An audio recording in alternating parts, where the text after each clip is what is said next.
entonces la función más importante será aquí a este nivel. Contracción del cuerpo del útero, el estímulo, habíamos comentado que venía con la dilatación del cuello uterino, y la dilatación del cuello uterino podría, bueno, lo normal es que se realiza al final del embarazo, ¿cierto? Habíamos comentado también de lo importante que es recomendarle a la pareja al final del embarazo, en el último mes del embarazo, va a decir en el octavo mes, inclusive yo diría en el séptimo mes, tengan cuidado con la actividad sexual. Y habíamos armado como un debate de por qué la actividad sexual tendría riesgo al final del embarazo. ¿Y en qué habíamos quedado? En la liberación de qué? De prostaglandinas, que las prostaglandinas que van a producir ¿qué cosa? Una dilatación del cuello del útero. ¿Y por qué esto? Y el paciente te decía, pero doctor, hemos hecho el willy primer mes, segundo mes, tercer mes, cuarto mes, quinto mes y nunca pasó nada, no hubo tiempo. ¿Por qué ahora sí? Sí. Muy bien, habíamos hablado también de la sensibilidad de los receptores de oxitocina y también de los niveles de oxitocina que se elevan al final del embarazo y próximo al parto. Entonces, eso también, la disponibilidad de la hormona en sangre y la cantidad de receptores disponibles para esa hormona. ¿Estamos bien? Ok. Ahora, la prostaglandina está en el líquido seminal. Entonces, ¿qué alternativa le dan a esa pareja? Uso de preservativo, correcto. Muy bien, mañana entonces tendríamos este tema importante para ver. Primer señal de inicio de trabajo del parto, desprendimiento del tapón mucoso, habíamos dicho, por obviamente el comienzo de la dilatación del cuello del útero. Nace el bebé, el útero queda obviamente sin el bebé y la placenta está aquí. Vas a ver que tenemos que esperar que se expulse la placenta. Y luego viene un proceso que se denomina involución uterina. La involución uterina son los días posteriores al parto y el interno normalmente lo mandan a ver dónde está el útero en tamaño. Entonces el interno hace una palpación del fondo del útero y cada día va bajando en tamaño, 1 centímetro, 2 centímetros. ¿Por qué te interesa que el útero vuelva a su tamaño y no se quede grande? ¿Cómo se llama la pérdida de sangre posterior al nacimiento del bebé?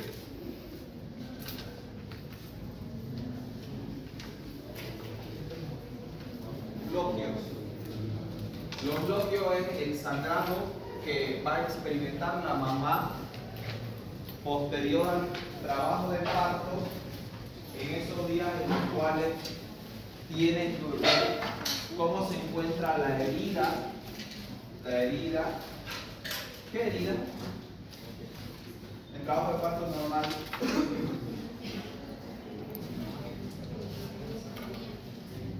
Episiotomo. Muy bien. Por aquí sale la cabeza del bebé y generalmente para evitar los descarros hay que hacer un corte a este nivel que se denomina episiotomía. Este corte se realiza con o sin anestesia. El bebé naciendo, me acuerdo, ¿sí? Muy bien. ¿Por qué sin anestesia? Porque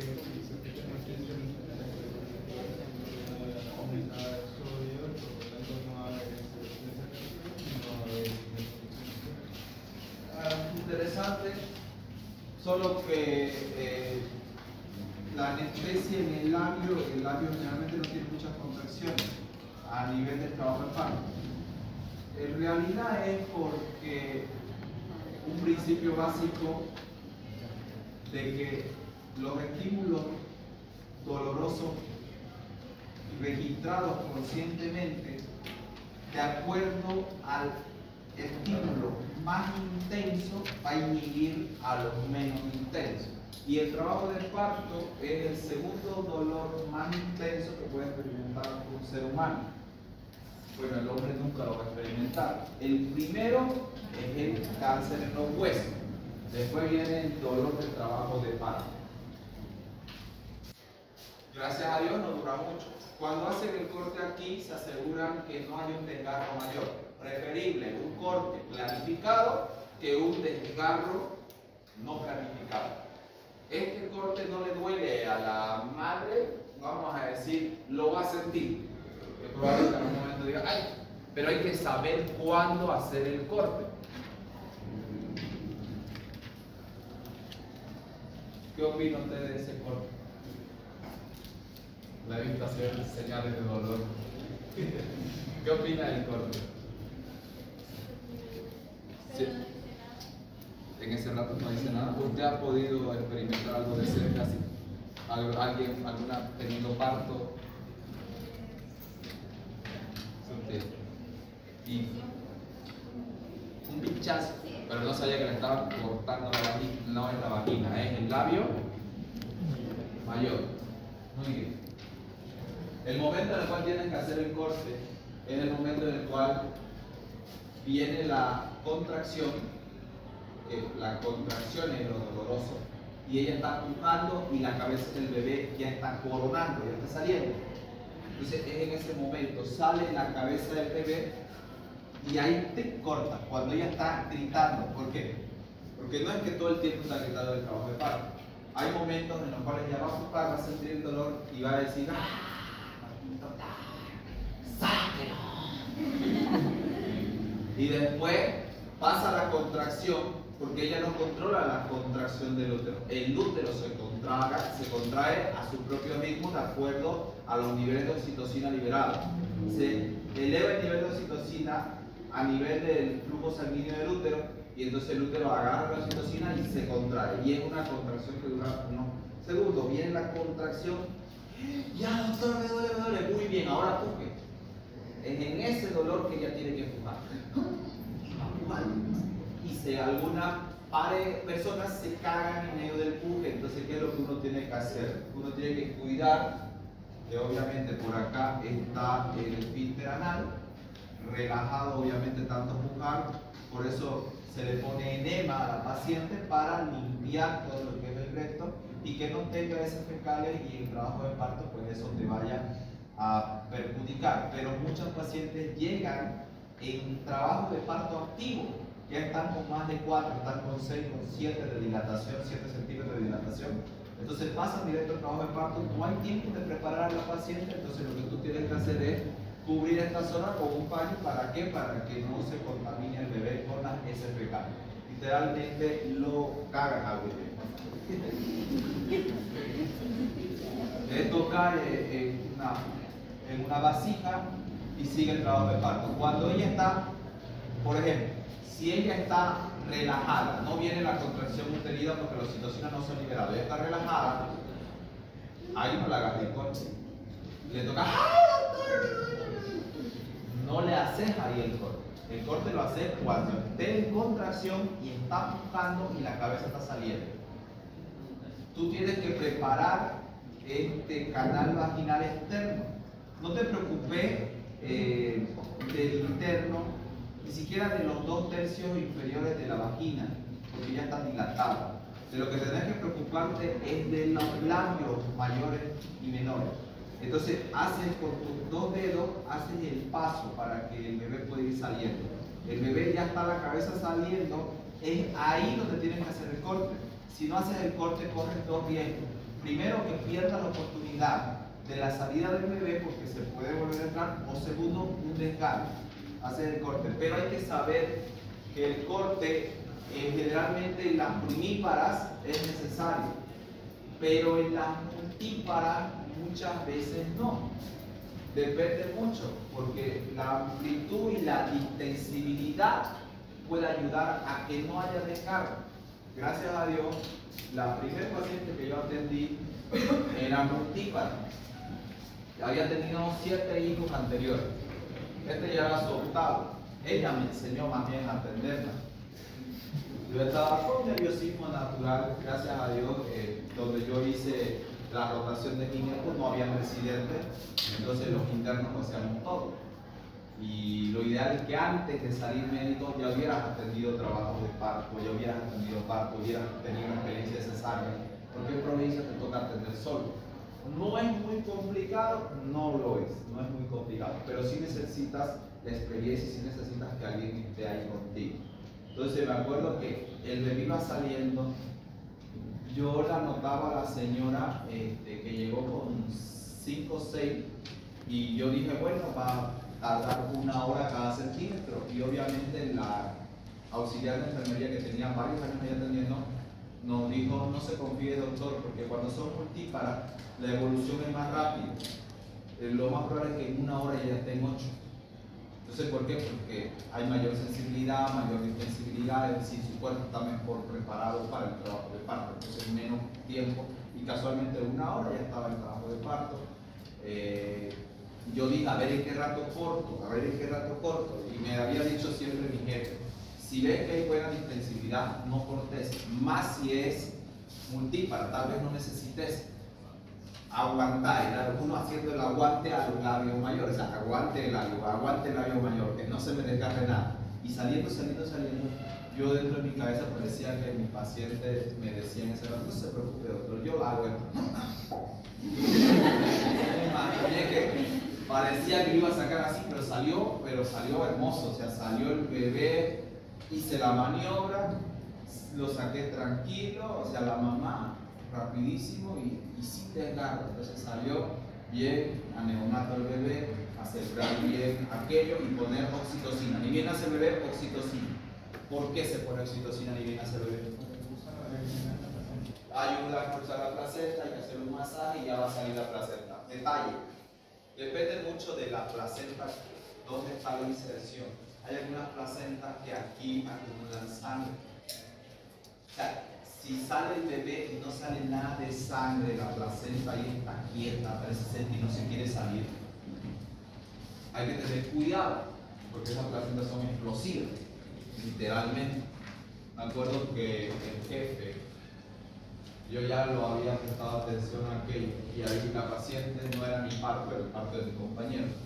Estaba ahí y saca el bebé y todo bien. Y el médico está a su ladito, no era de estos aburridos que no te dicen nada. Y empieza a hacer el masaje para que obviamente se expulse la placenta.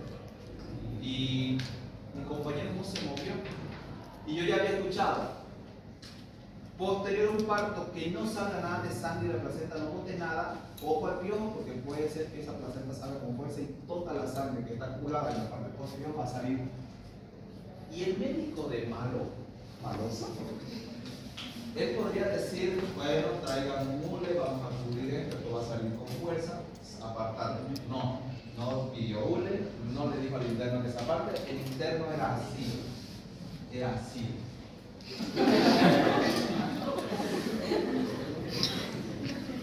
Yo sé, tu primer parto, tan curioso, pero tampoco es para ir. No sé. El médico se puso así, agarró, apretó. Se picó el techo, todo, y sigue diciendo, y yo que hay todito su mandil lleno de sangre. Las manos, cuando saluden a un médico, más si es cirujano, no sabe dónde entra esa mano. Los internos que tienen los dedos delgaditos, bien, tienen el don. No tienen el don. Tú eres el elegido. Un dedo delgadito y largo como él es excelente para sacar vólvulos. Los vólvulos son las heces fecales duras. No se hagan, que ahorita les digo, vos vas a sacar vólvulos. ¿Vos no? ¿Vos sí? ¿Vos sí? ¿Vos no? ¿Vos sí? ¿Vos no? ¿Vos sí? Pero tiene que ser delgadito y largo. Y le toca a veces al interno sacar eso. Más si es algunas veces lo que se ponen los dildos también, esas cosas les va a tocar. Si es un dildo que no es botella, que no se quema.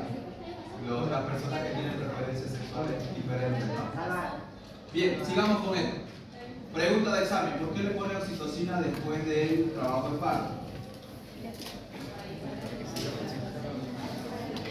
Ya digamos que le expulsó la placenta, pero igual le ponen oxitocina. ¿Por qué es importante al suero le habían puesto oxitocina antes del trabajo de parto, o sea, cuando ya está preparado, y después del trabajo de parto le ponen una más oxitocina para que libere la placenta? Pero me interesa la oxitocina, que siga también circulando. Y uno podrá decir, ok doctor, pero no me ha puesto más oxitocina. ¿Cómo usted me dice que interesa la oxitocina? Bueno, te digo que sí interesa y sí va a seguir circulando, pero por otro mecanismo, la endógena. ¿Qué es lo que le dicen los médicos al paciente posterior al parto? Le traen al bebé y le dicen, debe de chupar a su niño. ¿Cuál es la recomendación? Que se alimente el bebé, ¿no? Por eso.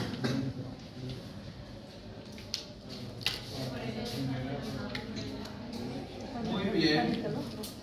El estímulo aquí en la succión del pezón es el segundo, porque ya habíamos dicho dilatación del cuello uterino. Estímulo, succión del pezón, que es lo que va a provocar aquí a nivel del hipotálamo la potencial de acción, que a nivel de la neurohipófisis va a liberar la oxitocina.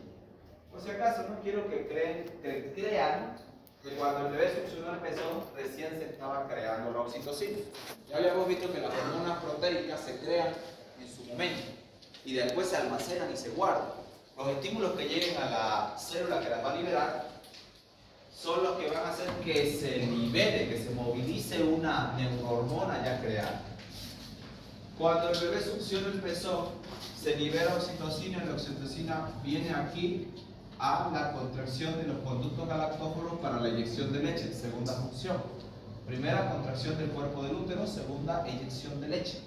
La eyección de leche al bebé le va a estimular para que el bebé siga succionando el pezón. Entonces ahí tiene un mecanismo de retroalimentación. ¿De qué tipo?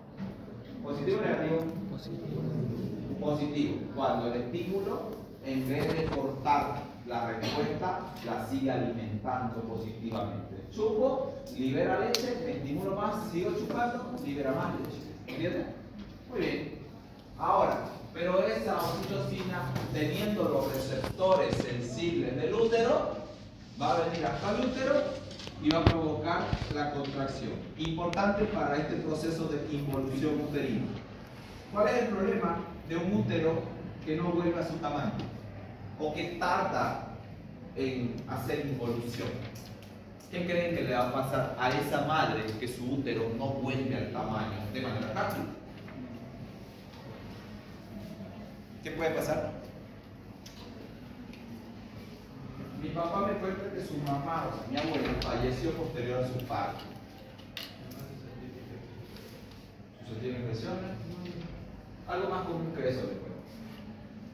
Le dije que había sangrado, ¿no? Había un sangrado, y este sangrado proviene del útero. Y si el útero se queda grande, el sangrado no cierra. Porque ¿qué es lo que le ha hecho a ese útero al momento de que salió el bebé? Se desprendió la placenta. Y la placenta tenía varios vasos capilares nutriéndola. Se desprende y todo queda descubierto. La única manera de que ese útero frene el sangrado es haciéndose pequeño cada vez más. Entonces va a disminuir el sangrado. Hay una condición que se denomina atonía uterina. ¿Qué se le viene al nombre cuando hablo de tono muscular? ¿Alguien ha escuchado lo del tono muscular? ¿Alguien ha visto cómo están los músculos de la pierna y de los brazos de un paciente que está en un mes en terapia intensiva? Se atrofia, pierden el tono muscular natural. El tono muscular es el estado de contracción natural que tienen tus músculos. Ahorita todos tus músculos tienen cierta contracción. Y si te digo atonía, es pérdida de esa contracción. El útero puede perder la capacidad de contraerse y empieza a sangrar. En el campo muchas personas morían Porque después del parto tenían sangrado y no paraban de perder sangre y sangre y sangre. Por eso cuando nace un niño, le tenés que ayudar a que el útero siga construyéndose, no solo para botar la placenta, sino para que vuelva a su tamaño y evitar la atonía uterina. Si tienes un útero que sangra y sangra, tienes que poner oxitocina. No te atrevas a recibir un trabajo de parto de riesgo si no tienes oxitocina. Lo primero que tengo que hacer yo en mi sala de parto, en mi provincia, que ¿dónde está mi equipo de suero, mi canalización, mi solución fisiológica y mi oxitocina? Necesito eso. Porque va a perder líquido. ¿Y qué tengo que responder cuando pierdo líquido, una hemorragia masiva postparto? Suero. Mejor si tengo equipo, mi unidad de sangre, pero estoy en la provincia, no tengo. Así que ya saben, fisiología aplicada con propósito médico. Suero, bolemia para no perder el trabajo de parto y oxitocina para evitar la atonía uterina. Muy bien. Ahora, ¿han visto que las matronas se encariñan con los bebés que no son sus hijos? ¿Sí? ¿Por qué creen que pasa eso? Hay algunas mamás, hermanos de leche, le dicen a algunos. ¿Qué quiere decir eso? ¿Qué son los hermanos de leche? Hay respuestas morbosas y hay respuestas académicas. ¿A quiénes le doy la palabra? A las morbosas, dice. No hablo de hermanos de leche, estoy hablando de que ambos succionaron el mismo pecho.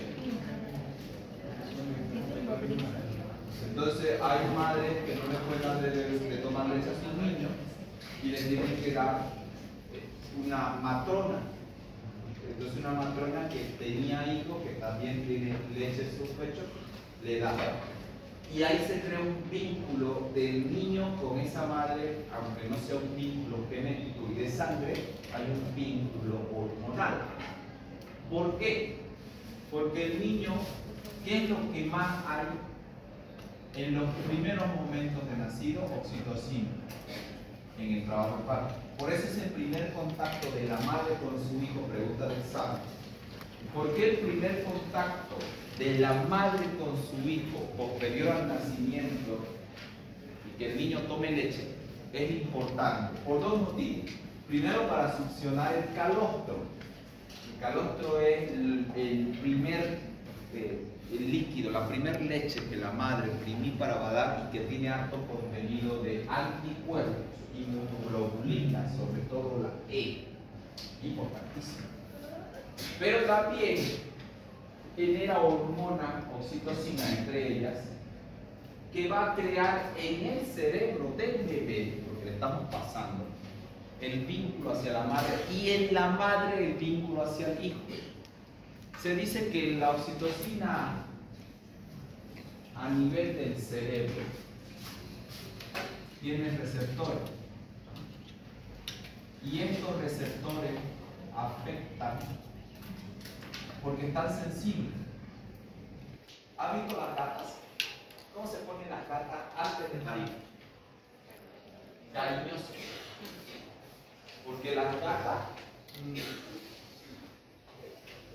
te tocan, mi mamá decía te tocan orquesta, pero es el ronroneo. Pero para ella era estar tocando orquesta, nuestra gata, nuestro gato. Pregunta de examen, ¿por qué se ponen cariñosas las gatas antes de parir? Claro, ¿por qué? Porque los niveles de oxitocina se elevan al final del embarazo para preparar el trabajo de parto, pero sensibilizan receptores en el cerebro y en el ser humano también, que hacen que la persona sea más sensible a ciertas emociones de amor.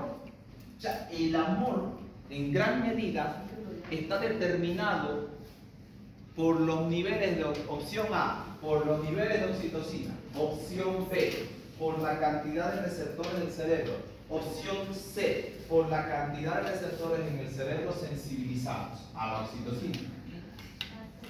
Placer. ¿Por qué no sirven los niveles de oxitocina? ¿Por qué no es una respuesta suficiente decir que el amor está relacionado a la oxitocina?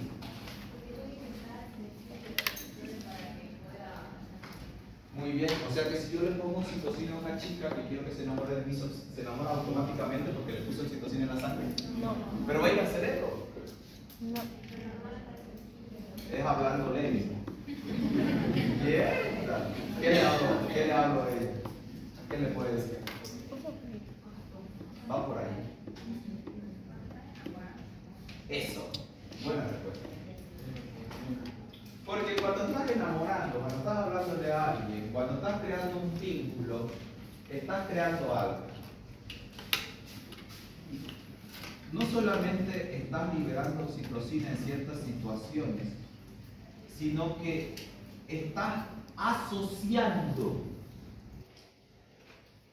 La palabra clave es asociar. Los niveles de oxitocina vas asociando a un estímulo externo o interno. Los estímulos externos es cuando ves a la persona que te gusta, cuando ves el perfume de la persona que te gusta, pero no te gusta por solo verlo o ver su perfume, sino te gusta porque hay algo en la memoria emocional. El hipocampo está vinculado a la amígdala emocional, en el cual te dice: esta persona me cuidó cuando nadie me cuidaba, me escuchó cuando nadie me quería escuchar, fue la palabra de alguien. Y no estoy hablando simplemente de amor de pareja, puede ser una amiga, tu mejor amiga o tu mejor amigo. Entonces, naturalmente hay sensaciones placenteras cuando veo a esa persona.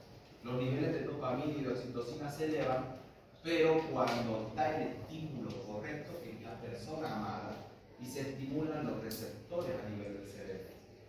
Pero tu compañera ha dicho algo: el enamoramiento.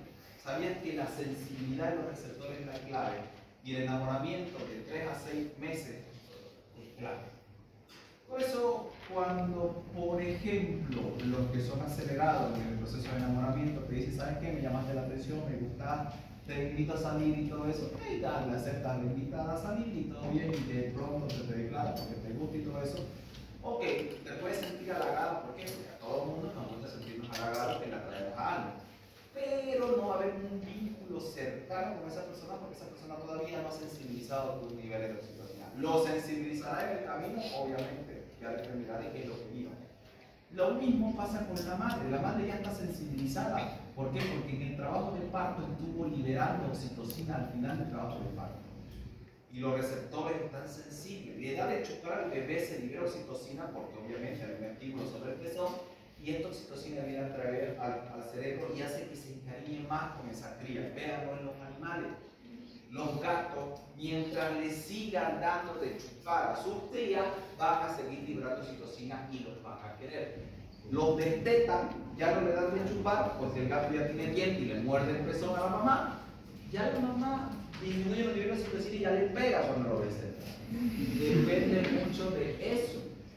Y con los gatos es lo más maravilloso. ¿Por qué? Porque el gato es un animal orgulloso. ¿Entiende la figura? Ahora, esta mamá matrona, que no es su bebé, se va a encariñar con ese bebé. Y con el tiempo el bebé también con la mamá. Entonces la oxitocina tiene esa tarea de crear un vínculo afectivo de la mamá con ese pequeño parásito que ha perjudicado los bebés. Con ese bebé que no es parásito, nadie es parásito aquí. Les dije: ¿por qué yo sé que no es parásito? Resulta que cuando hay un infarto, que puede pasar un infarto a la mamá, las células madres del bebé que se está formando salen por el torrente sanguíneo a reparar el corazón de la mamá. Eso, una analogía sería muy linda, ¿no? Un infarto yo lo asimilo a un corazón roto. Un corazón roto, obviamente, se infartó, se dañó una parte, está roto. Pero mira, un bebé ayuda a curar un corazón roto de la mamá, porque entonces no es tan parásito como creíamos. En algunos casos hay madres que no se han enterado que han sufrido un infarto cardíaco en pleno embarazo.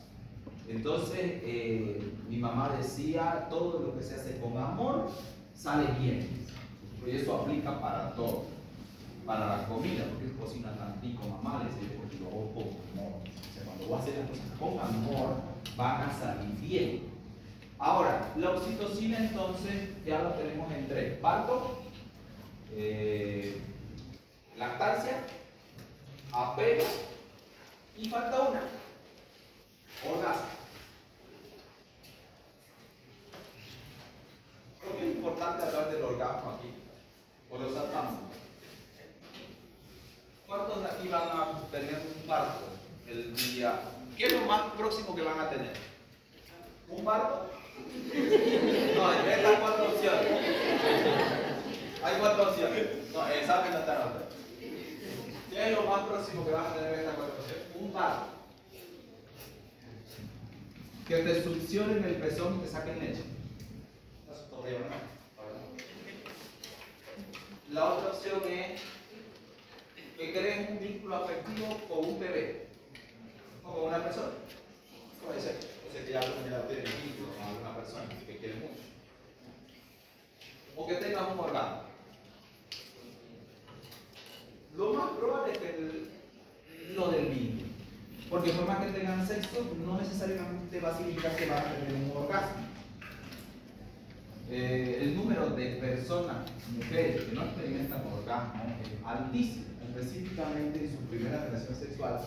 Lo que más hay en la primera relación sexual es miedo a lo desconocido, porque no sabes qué es lo que va a pasar, varones y mujeres. Dependiendo de la edad y las circunstancias en las cuales se está dando esa primera actividad sexual, va a generar en tu organismo la respuesta o no placentera y orgasmo. No es lo mismo tener excitación que tener orgasmo. Pero ¿por qué es importante hablar del orgasmo en fisiología? Sobre todo para entender la acción de la oxitocina y algo que a mí me interesa mucho,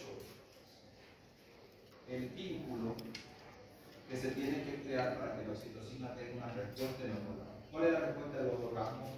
¿Cuál es la respuesta orgánica del cuerpo en la acción de la oxitocina? Ya se pueden imaginar. Viene un orgasmo y la llaman la pequeña muerte de Petit Morte o algo así en francés, nadie aquí sabe francés o algo así, la pequeña muerte. Imagínense, te inunda la oxitocina en el momento del orgasmo todo tu cuerpo. La sensación de contracción uterina sí puede haber, y no solamente contracción uterina, sino contracción, un movimiento a nivel de la zona pélvica en varones y mujeres que genera cierto placer. Pero el orgasmo generalmente puede estremecer receptores del cerebro siempre y cuando haya sensibilidad. Escuché una frase que decía, el amor se empieza a hacer mucho antes de entrar al cuarto oscuro. Desde la mañana anterior, cuando le preguntaste cómo se sentía, le deseaste que tenga un buen día, le ayudaste en algunas labores en la casa, porque yo estoy hablando del sexo en pareja que viven juntos y que están en el sagrado matrimonio, ¿no? No estoy hablando del sexo casual que normalmente en un paseo de medicina en plena cancha lo hacen. Que puede ser muy excitable y todo, pero poco probable que lleguen al orgasmo ahí. Entonces, hay 2 frases en psicología que se estudian: las necesidades afectivas y físicas. Dice que hombres y mujeres tienen estas 2 necesidades en la relación de pareja. Necesidad afectiva y necesidad de satisfacción física, contacto físico. El tema es el orden de prioridad en que cada género lo pone. No digo que todos los varones sean insensibles y que todas las mujeres insensibles al afecto. Y tampoco digo que todas las mujeres sean insensibles al contacto físico.